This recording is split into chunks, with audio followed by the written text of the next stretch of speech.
I once read about a family with a Thanksgiving tradition that I think carried extraordinary weight. Every year before the turkey was carved and people ate way too much dessert, the grandparents would sit down this wooden box on the table and open it.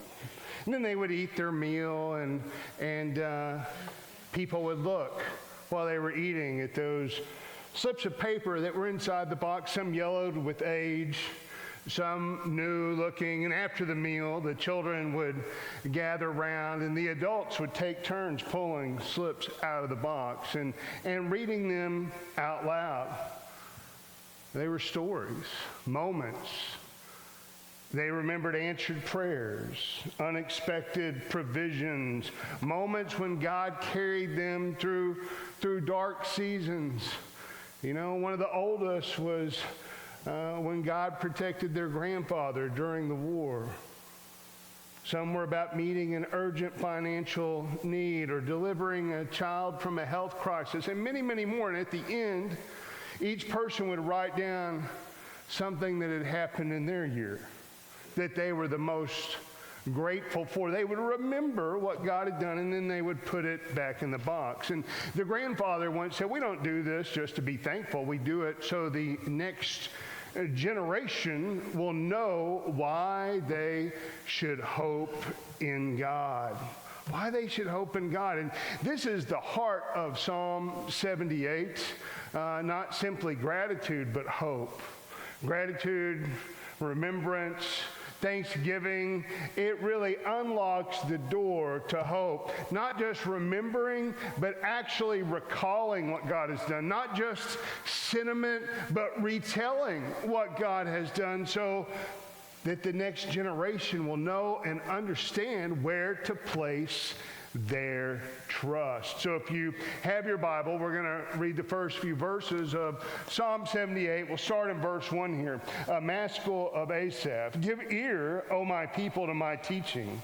Incline your ears to the words of my mouth.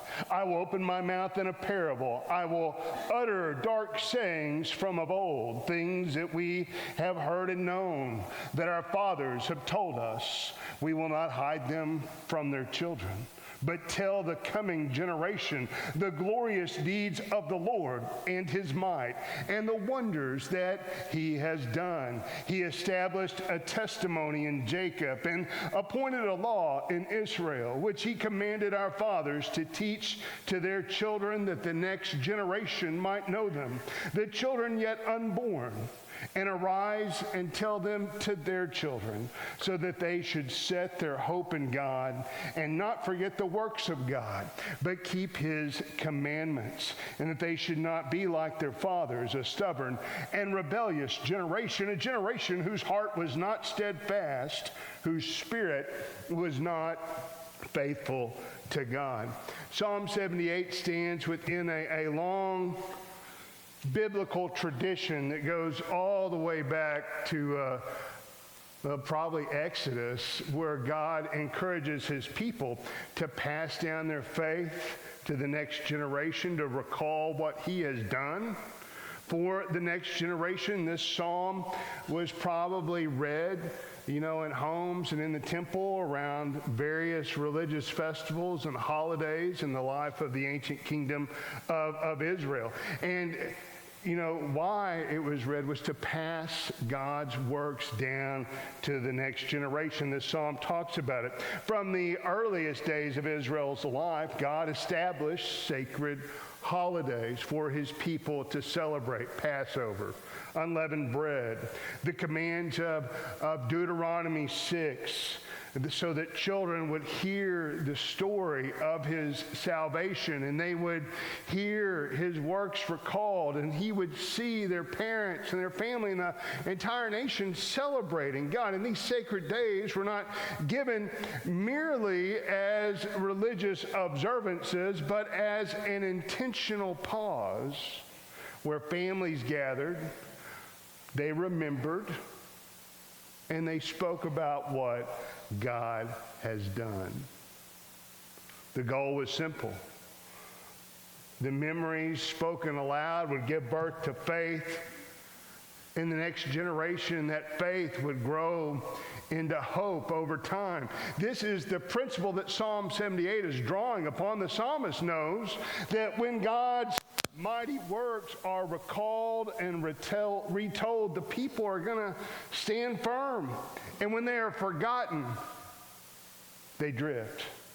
When we forget what God has done, we tend to drift. So he calls Israel to listen attentively and to speak faithfully, ensuring that the next generation does not inherit empty traditions, that they're not just going through the motions, but that they receive a living trust from those who came before them.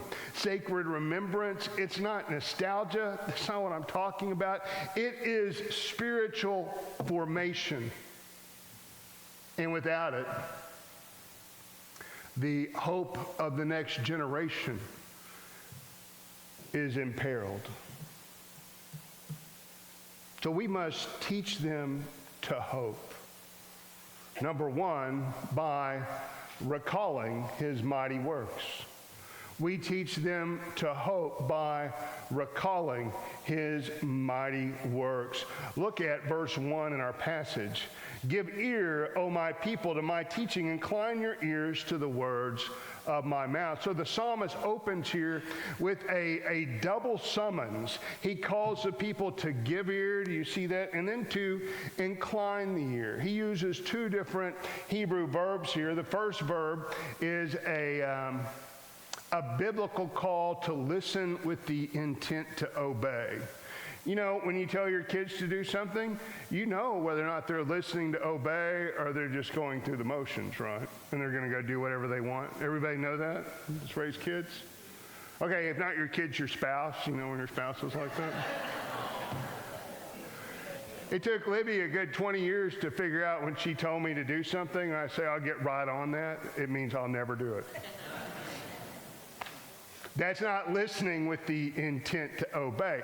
This verb, the first one, means to give ear, to listen with the intent to obey. It's the same type of hearing that marked Israel at Mount Sinai when they listened to the covenant that God gave to Moses, and they decided to hear it and obey it. You know, this type of hearing demands attention, and it turns into action. Now, the second verb, it kind of describes the posture or the attitude of the heart and mind that is necessary for this kind of listening. To incline the ear is to bend that inner life towards God, towards his word. You want to hear, you want to learn, you want to be instructed by God. It's leaning in with humility and I would say readiness. And before the psalm ever speaks of teaching children or recounting miracles, it calls God's people into this posture of reverent attentiveness to God, to what God has done, to his mighty works from the past that are recounted in his word, and recalling God's mighty works. That's where it begins, with hearts that bow and bend low toward the voice of God, to make room for his word and what he has done. Look at verse 2. I will open my mouth in a parable. I will utter dark sayings from of old, things that we have known, heard, and known that our fathers have told us. And so these verses reveal what they were meant to grasp. You're going to hear, you're going to listen, you're going to lean in with your heart and your mind.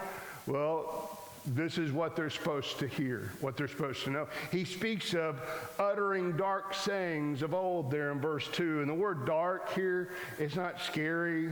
You know, that's not what it's talking about. It's the idea of something that's hidden or concealed, that has to be revealed. You got to turn the light on to see it. That's kind of the idea at work in this world. It just means, you know, mysteries of God's dealings with his people, you know, truths that require reflection and probably some spiritual maturity to really understand what's going on. He speaks of parables and sayings of old because the mighty works of God he's talking about, they're not mere facts. They're not. They are sacred truths that must be spiritually discerned. You can read the Bible as a collection of facts, or you can read it bending low with your heart and spirit, your mind, and you can read it on another level, a level that impacts your life and how you live it. This is kind of what he's getting at here. And he then anchors this psalm in generational memory there in verse 5. We've heard and known, and our fathers have told us. Do you see it? This isn't casual family storytelling that he's talking about. This is the way Israel, the kingdom established by God, was supposed to preserve their national, their cultural identity. Fathers stood before their children and recalled the works of the Lord so that the next generation would know and understand who had delivered them in the past through miraculous working of power, that they would know who sustained their people in the desert and who called them his own. The creator of the heavens and earth. He had called them his own. And before we ever retell God's works to the next generation, we must recall them ourselves. And recall here, this is an inward work that preserves the outward witness that's going to be commanded in the following verses. You know, when we hear the psalmist say, recall his mighty works, he's inviting us to cultivate this posture in our own lives, this attitude of the heart, of the Spirit. We cannot pass on what we have not first taken into our hearts. So this means slowing down long enough to bend that inner life towards the Lord, towards heaven, to remember where God has carried us. It's taking a few moments to recall the mercy he has displayed in our lives, in our families. This is the inner work that we must undertake to prepare for the sacred holidays of Thanksgiving and Christmas. But it's also something we should be doing every day as we remember what God has done, the difference he's made in our lives.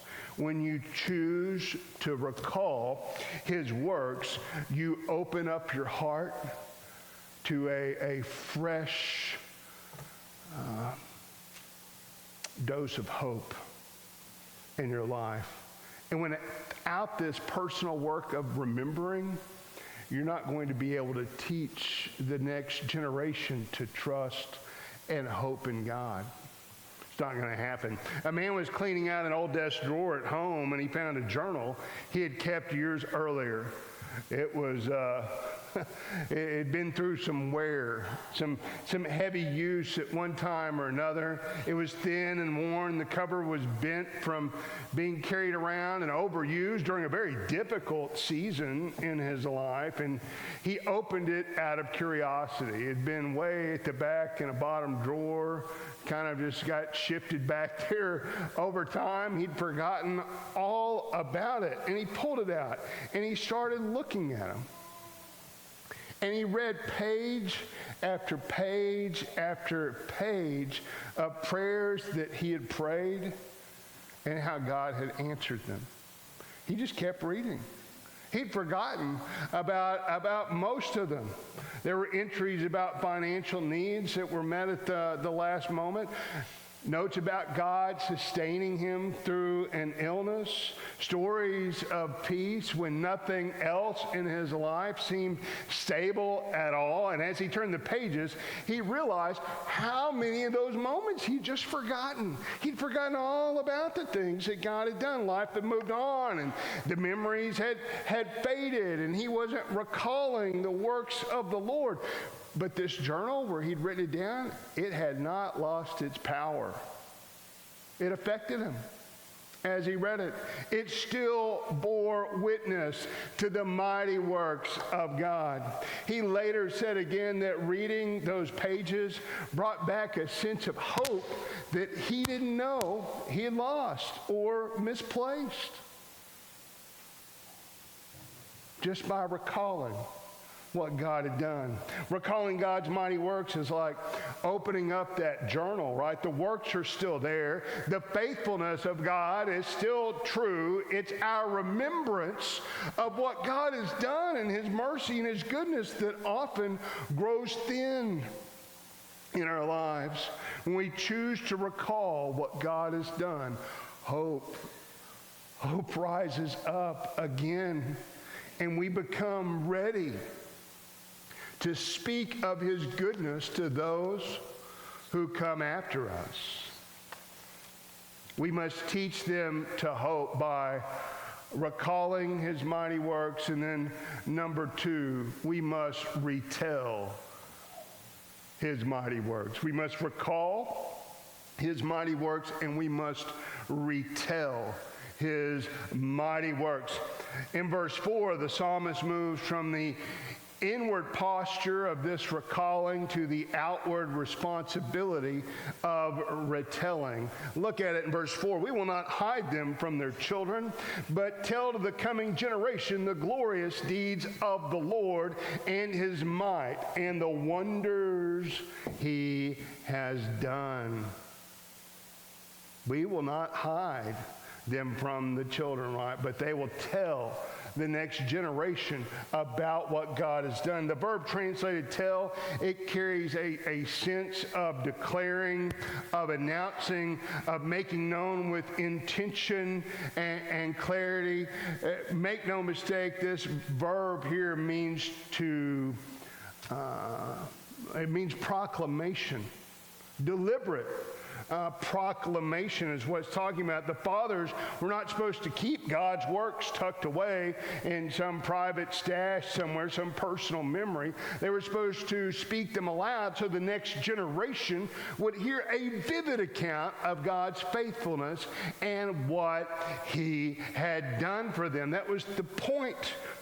They're supposed to hear about the God who had split seas, who fed wanderers, who sustained his people in the wilderness, who overwhelmed the inhabitants of the promised land, enabling non-professional soldiers to win military victory after victory. This becomes even clearer in verse 5, where the psalmist reminds them that God himself established this pattern. He established a testimony in Jacob and appointed a law in Israel, which he commanded our fathers to teach their children. This was the pattern God established. This is what they were supposed to be doing if they were following him. Fathers were supposed to make this known. And so this command that God gives, this was supposed to set up a chain of spiritual inheritance from generation to generation, be connected by remembering the mighty acts of God. Their children would hear, and the children yet to be born, well, they would eventually be born. They would hear, and they would tell their children, and so on and on and on down through the ages. God's mighty works were meant to echo through time by the faithful voices who recalled his goodness and mercy. Look at verse 7. So that they should set their hope in God and not forget the works of God, but keep his commandments. The word hope comes from a term that describes tension. I think we've talked about this on Wednesday night. We have a Bible study, and we've actually been going through the Psalms. Like, I don't know if you knew we had a Bible study on Wednesday nights, but we do. If you don't know, we actually come up here on Wednesday night.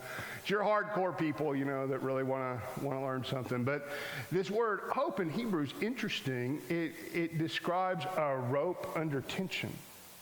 You ever tried to pull something out of the ground? You tie a rope around it and it's got slack, and then you pull it really tight, and you can almost play a musical note on it when you get it tight enough. And so that's where this word comes from. And this is the Hebrew poetic idea in the Psalms of what hope in God really means. And it's interesting because the word here, it pictures our lives anchored to Almighty God. And the pressures of life, our problems, even dark spiritual forces, all of those things are trying to pull us away to God, and it stretches tight. Our trust in Him. That trust in God stretched tight, anchored to God, that's hope. That's what this word describes. It's a beautiful word. It creates an incredible word image when you read it. And so the goal here, all the purpose of this speaking is revealed. It's so that the next generation, do you see it, would set their hope in God. That's the whole point. So the next generation would set their hope in God. So they would anchor their soul in trust to Almighty God and who He is and His goodness and His mercy. Hope doesn't appear on its own. It appears through the retelling of God's mighty works. When children hear of God's faithfulness in the past and what He's done, they learn to trust Him in the present. And verse 7 also names the danger if God's mighty works are not retold. It says the next generation, do you see this, will forget the works of God and will not keep His commandments. So if you fail in this area to pass down this spiritual inheritance, well, then they're not going to have this hope. They're not going to remember. They're going to forget. And you're going to break this chain of spiritual inheritance. You know, the sacred flame that's been passed down, it's going to go out if you don't do this.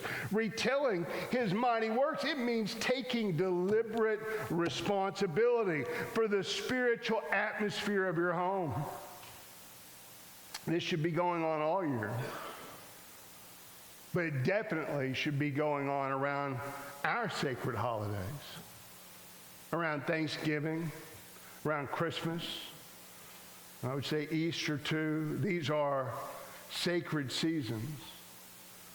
And just like them, it's an intentional pause where families gather. It invites reflection about who God is and who you are. It's an ideal time to recall and retell what God has done for you. These are natural moments to speak about God, but if you're not deliberate about it, these moments will blur right by and get lost in the holiday chaos. It gets lost very easy if you're not careful.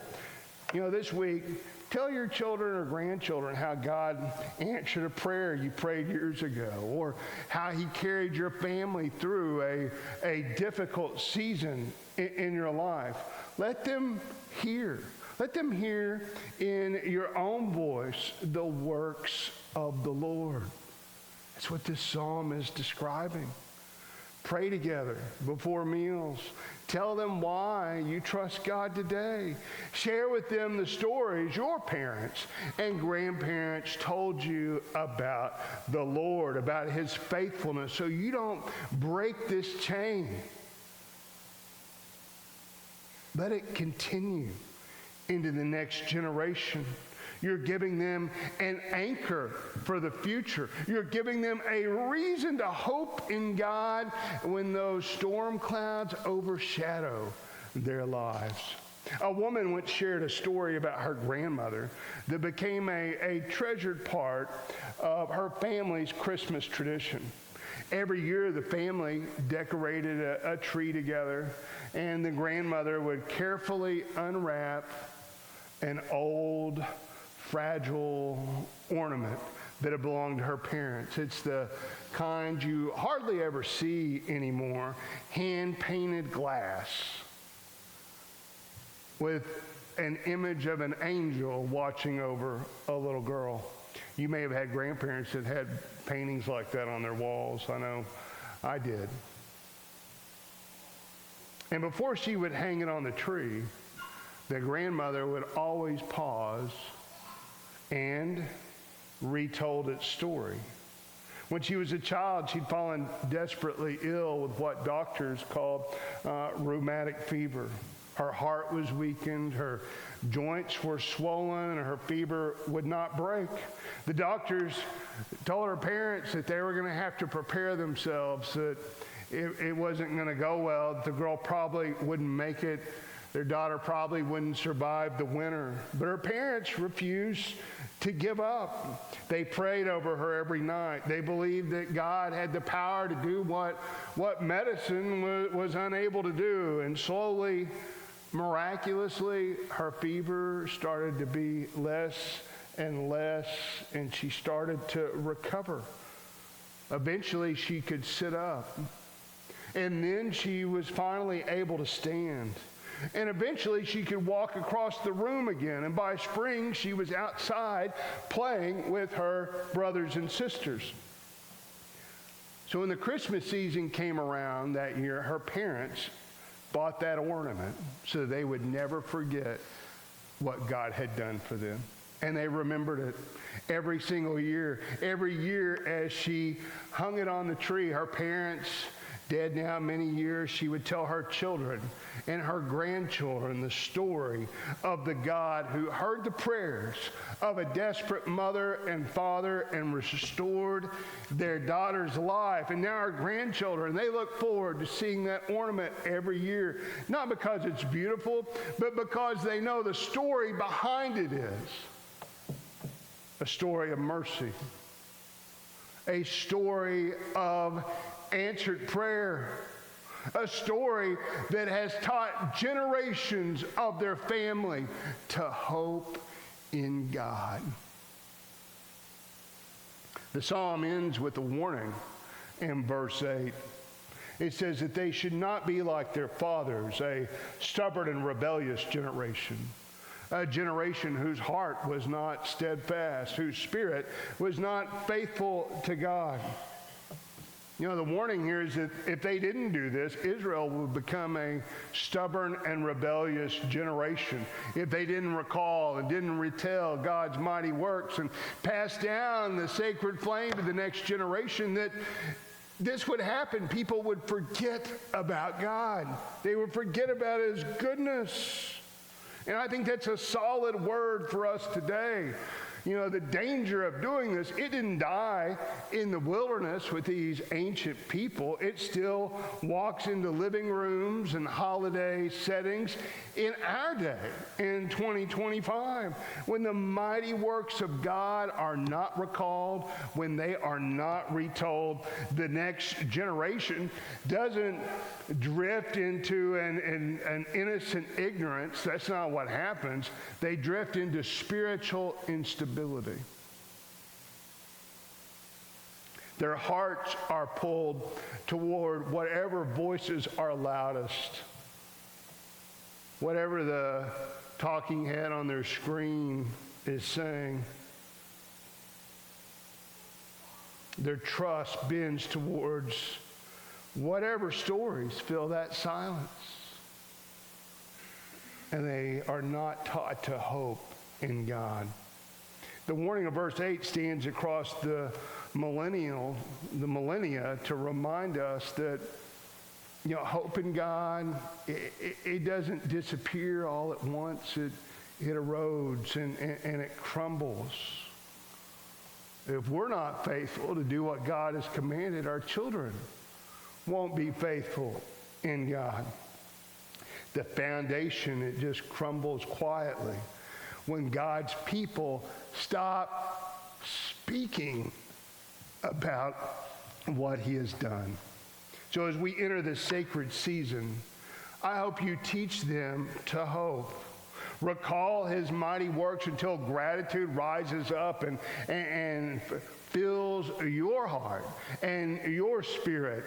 Retell His mighty works so that your children and your grandchildren know why you trust God, why you place your hope in Him. Tell them what He has done in Scripture. Tell them what He's done in the world. But do not forget to tell them what He has done in your life. What has God done for you? Do they know how God has carried you? Do they know how God has comforted you, forgiven you, or delivered you in your life? Do they know the prayer He's answered? Do they know how God came through for you? Do they know about any of the victories He has won in your life, or the doors He swung open that couldn't have been opened any other way? Do they know about any of that? Don't let this sacred flame of trust flicker and die in your home. Stoke it, guard it, feed it with words of testimony, because when you recall and retell the mighty works of God, you place hope into the hands of the next generation, and you light a fire in their hearts that no darkness can overcome.